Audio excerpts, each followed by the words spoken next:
everyone, and welcome back to my channel, and we are back with more character creation. Now we are going to build a cleric, and based off of looking at some of the stuff, the best-ish one, there are some other options, but based on the fact that we need Constitution and Wisdom, I chose Hill Dwarf. Because Dwarf gives you a +2 to Con, and Hill Dwarf gives you a +1 to Wisdom. So, that is what we need. So we're going to do Con +2 and Wisdom +1. Let's see. So, we're going to go over some of this stuff again. So, if you didn't see the Barbarian build, he was also a dwarf, but he was a mountain dwarf. So there will be a little bit of differences between the two. Thing that is the same is their speed is 25 feet. They just do have dark vision still. Dark vision is a racial trait from the dwarf, and they get 60 feet. Most everyone gets 60 feet. Let's see, they still have the resilience. Dwarven resilience. So they have, I believe it's advantage on saving throws. Wow, we can see how terrible my typing is. Advantage on saving throws against poison. And they also have resistance to its damage.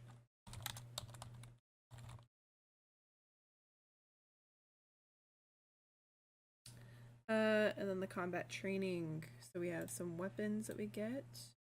I'll put the languages in here first because I like them first. They get Common and Dwarvish.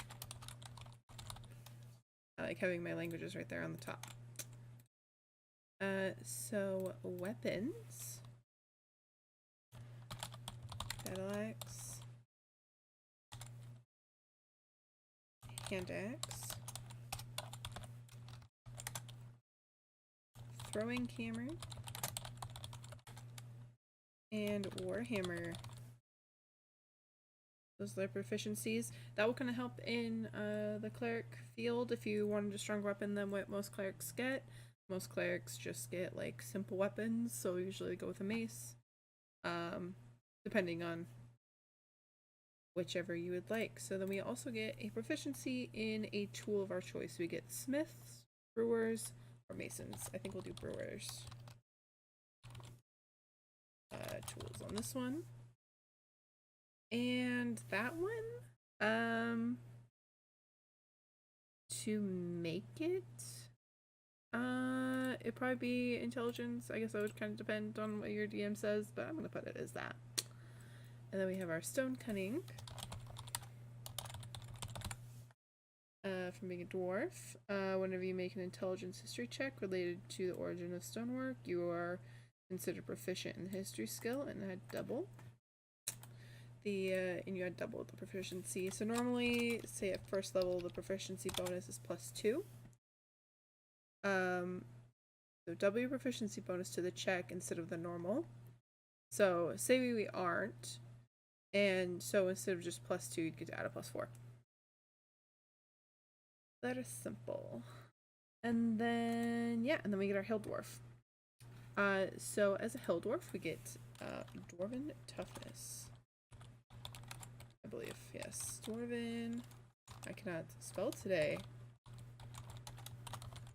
I don't think I'll ever be able to spell properly. Your hit point maximum increases by 1, and it increases by 1 every time you gain a level. This is extremely nice, especially if you pair it with the Dragon Ancestry Sorcerer, because they also get a bonus to health. So, you know, there's another one, a little sneak peek on one that you could do later down the line.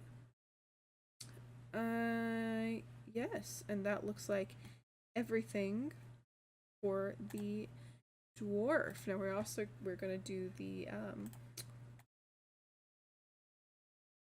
We're going to do the cleric, and we need to get the background, which I believe it suggests that you choose acolyte, so that's the one we're going to choose because it's a good one to have. So we get that in here, acolyte. Alright, so we get insight and religion. We get 2 more languages, that's not what I wanted. Most DMs want you to choose the common ones, not the exotic, so we'll go with Elvish and how about Gnomish? Those sound like fun to have. Look at that, all these rolls. Go to the bottom. So, after that, we get some equipment. Oh. Okay, let's see. Obviously, you get your holy symbol. I think for this cleric, you get to choose your domain at first level. So I think we're gonna do a tempest, and so his god is gonna be Thor.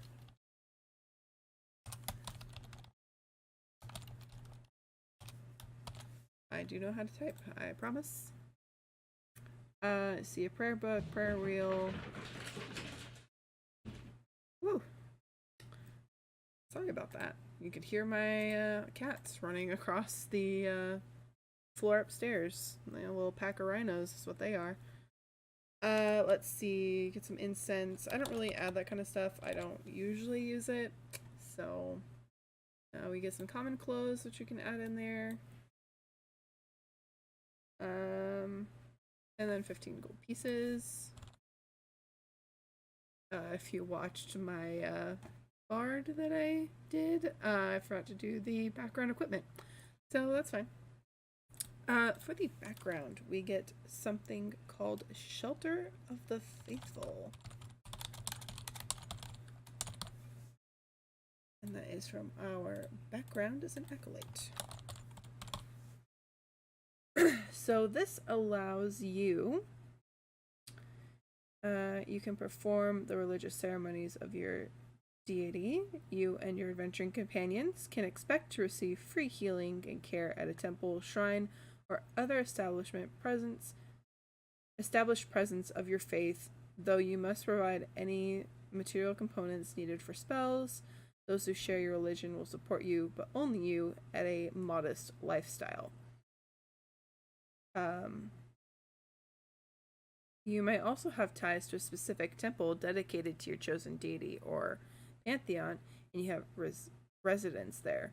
This could be a temple where you used to serve if you remain on good terms with it, or a temple where you have found a new home. While near your temple, you can call upon the priests for assistance, provided the assistance you ask for is not hazardous, and you remain in good standing with your temple. So we will add that in here. That's cool. Yeah. Get some safe places to stay, which can be extremely useful. Obviously, if you need healing, that is also very nice. I mean, you are a cleric, so you have some healing, but if it's something, you know, maybe a little bit higher level than you, as long as you have the components to give them to use, then you're good. So if you want to, if you need to resurrect someone and you can't do that yet, then they will do it for you, as long as you provide what they need. Okay, so we'll hide that because it's a lot of text. And then we want to go to our cleric. So at this point we want to do our stats. So we want wisdom and then strength or con. We're going to do a little mixture of both. So because our con is so high, let's see. We want wisdom to be our highest, but we have a +1. So we'll put the 14 there to get a 15. We have a +2 to con, so we'll put the 13 there to get a 15. And then it also set our strength, so we can actually make that our 15. And here comes the fun part. I will add the 12. Oh, that's a 21. A 12 to our dexterity, just so we get that initiative bonus. And we have a little bit of help on stealth. And then maybe our I don't think we want our intelligence. Maybe we want our charisma. Maybe they aren't very charismatic. They're like, yeah, I can heal you, like that, even know, but maybe there's something about them that you can decide. Maybe it's something in their look, maybe it's something in the way that they talk that makes them not as charismatic as you would expect for a cleric. But yeah. So that's a good starting array of stats. Obviously, this could be very different if you are allowed to roll. If you choose to roll, I tend to do this because it gives you, like, you're guaranteed one bad stat, and if you play it right, some pretty good stats right in the beginning. Especially for, like, it's usually two main ones. Some will let you use, like, oh, you can do this one or this one depending on your path. But since we had the stats do all that, we can. So, along with our weapons, we get all the simple weapons. So I'm going to put that right here at the front. We get simple weapons.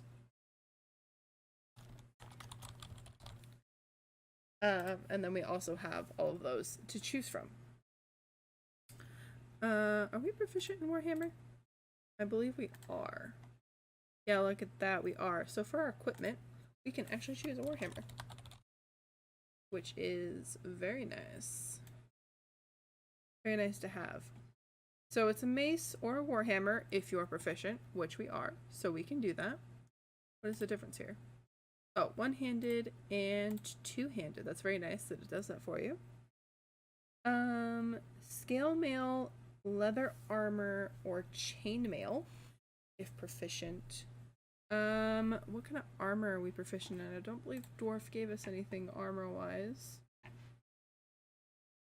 So we just have the proficiency to light and medium. So we want to do armor, light, and medium armor, and we also get shield. Let's get shields. So we can choose any that's light or medium. I believe scale mail. Let me look in my book very quickly. I believe the scale mail will give us disadvantage.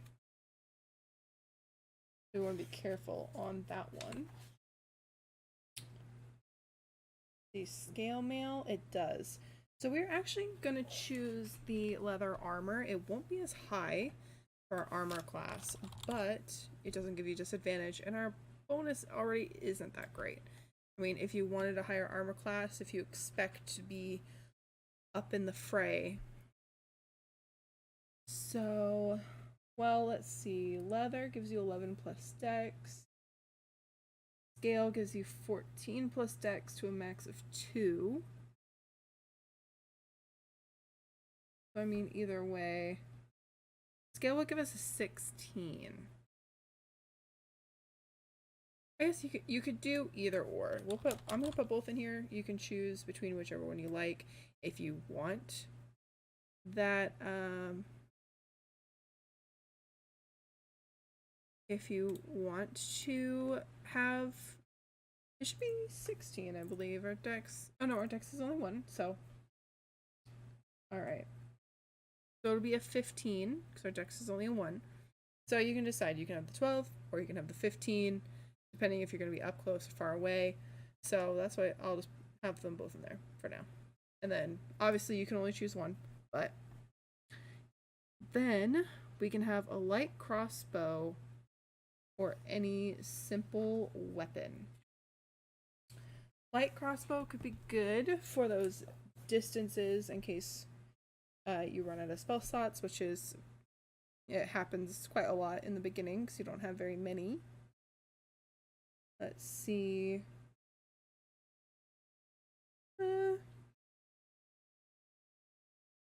If you do a crossbow, you would only get a +1 because our dexterity is a little low. So you could do anything like you could do a great club, which does the same amount of damage as a crossbow.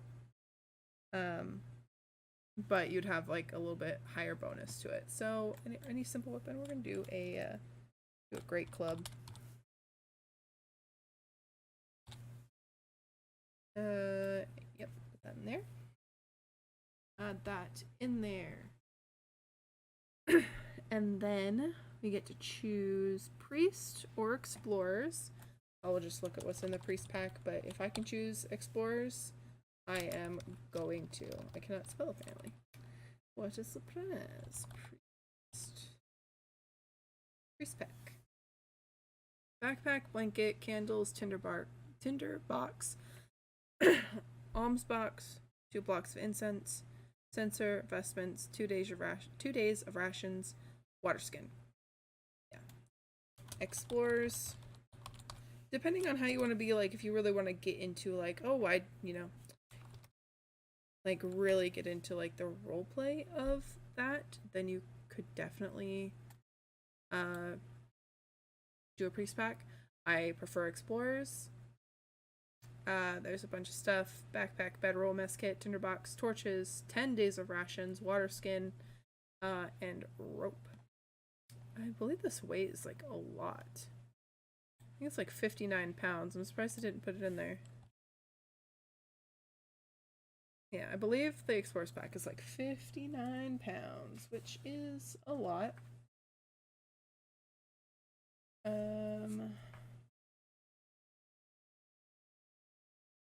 Yeah.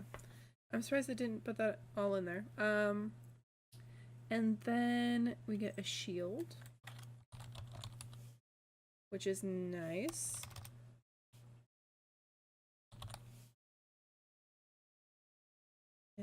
And so when that's equipped, it will go up to a 17, but that means you can only use a warhammer as a one-handed weapon, which does lower the damage. But, if you want that extra AC, perfectly fine.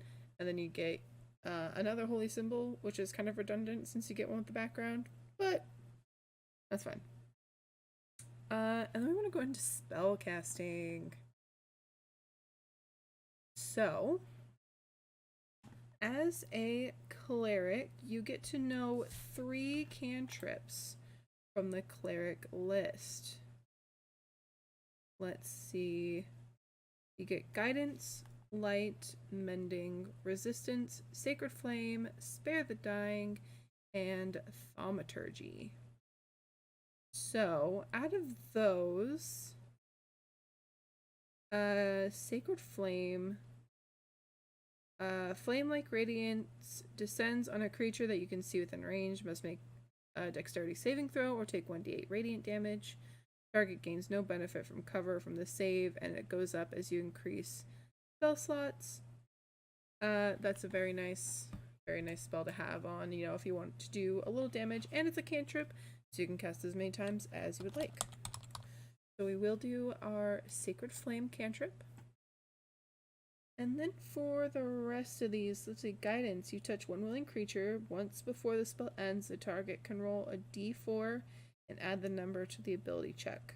It's only once, so if you want to do that, you can.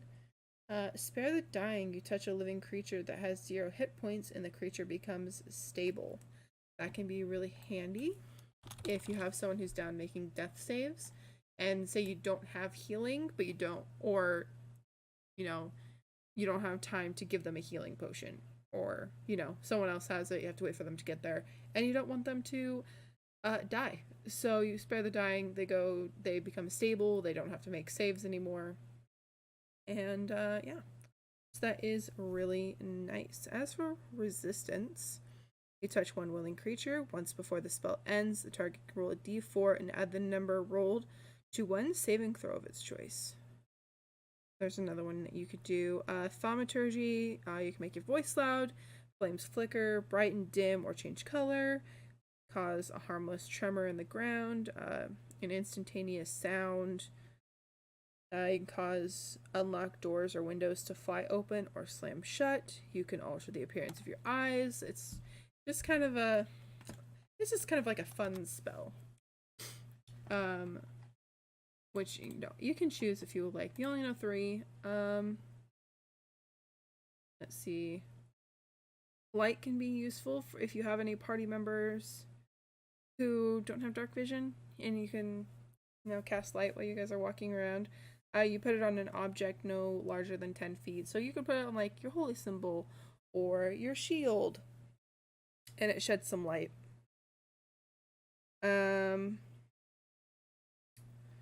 Let's see, what would our last one be? Mending can be nice, especially if something breaks.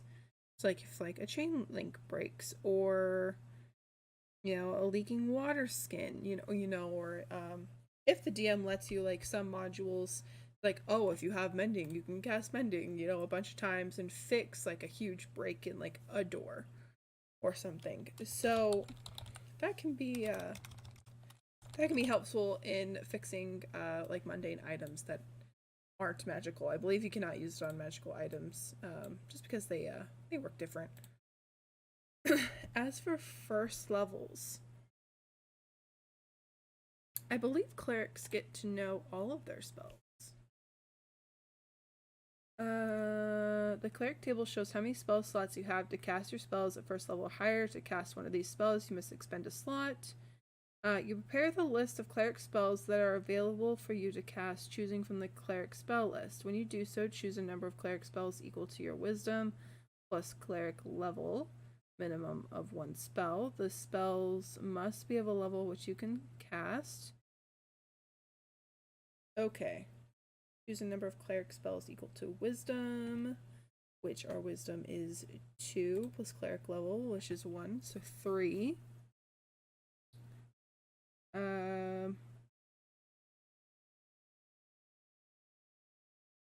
You can change your list of prepared spells when you finish a long rest. Preparing a new list of cleric spells requires time spent in prayer and meditation, at least 1 minute per spell level for each spell on your list.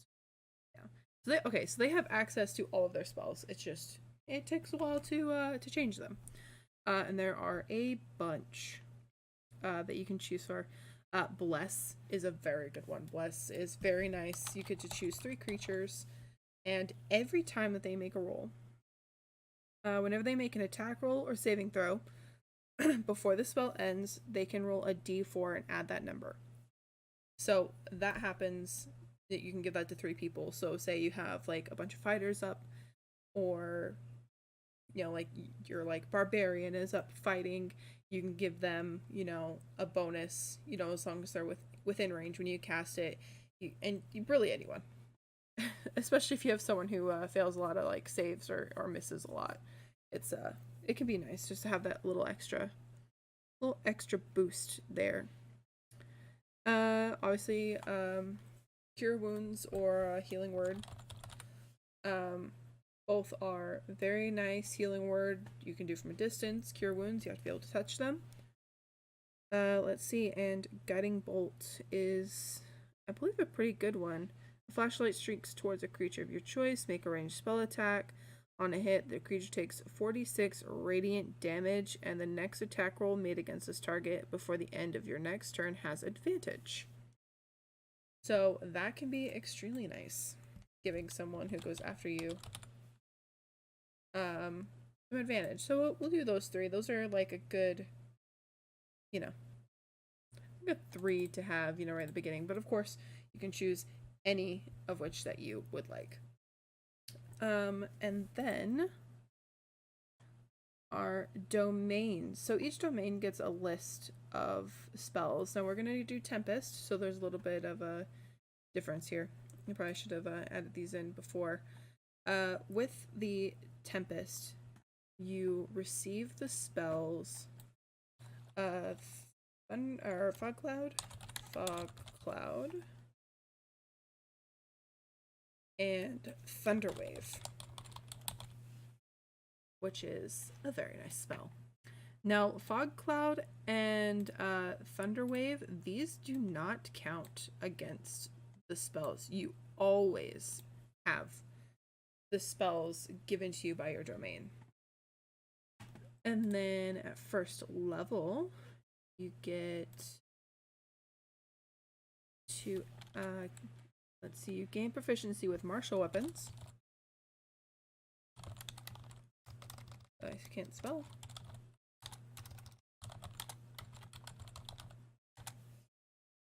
And you also get heavy armor. So if we wanted to go back and get the chain, if you wanted to go back, if you choose one that gives you heavy armor, you could go back and get the chainmail if you wanted. Since that would give you a boost also, and if you chose the scale mail and you had disadvantage anyway, then you could just give yourself a little extra boost. I believe there's no bonus when you gain chainmail though. Yeah, chainmail is just a base 16. So you don't get to add your dexterity to that. So, something to think about if you would like. So, medium armor and heavy armor are added. And then you can thunderously rebuke attackers. When a creature within 5 feet of you that you can see hits you with an attack, you can use your reaction to cause the creature to make a dexterity saving throw. The creature takes 2d8 lightning or thunder damage, your choice, on a failed save, or half as much on a successful. And you can use this feature a number of times equal to your wisdom modifier, a minimum of once, and you regain all expended uses when you finish a long rest. And this is called Wrath of the Storm. And this is a class feature by the Tempest Cleric.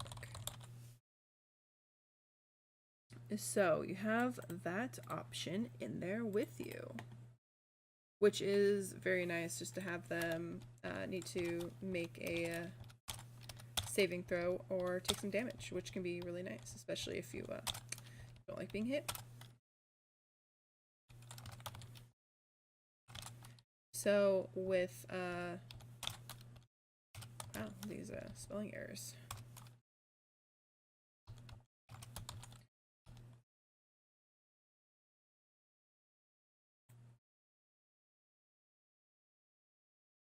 So we get to use this a number of times equal to our wisdom modifier. Our wisdom modifier is 2, so we get to use it twice, which isn't terrible. So anytime that you get hit twice a day, you can be like, hey, take either lightning or thunder damage, which is extremely nice. Let's see, and I believe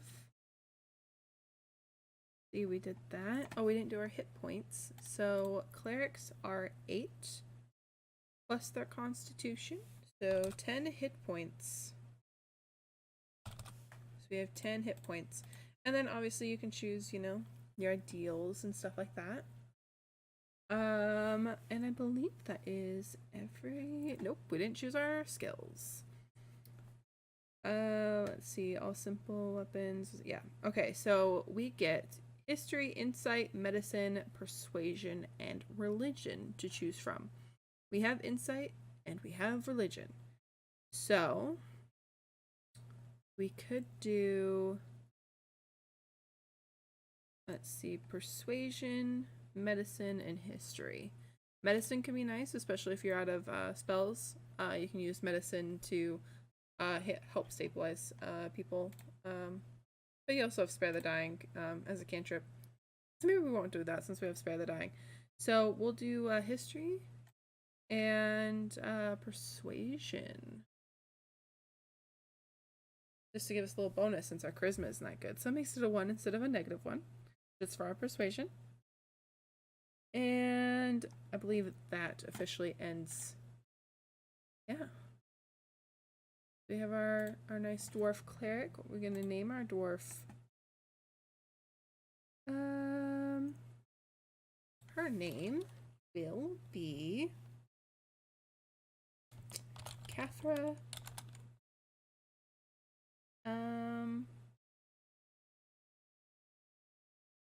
Ungart. Kathra Ungart, our hill dwarf cleric, with a armor class of 17, speed of 25, 10 hit points, bunch of nice fun things to have there at the beginning. All of our spells here. Let's see what we got. Some rolls here. 13, not terrible, not terrible. But yeah, with that, I'm gonna go ahead and end it here. If you enjoyed this video, hit that like button, hit that subscribe button, leave a comment if you would like, and I will see you in the next video. Bye!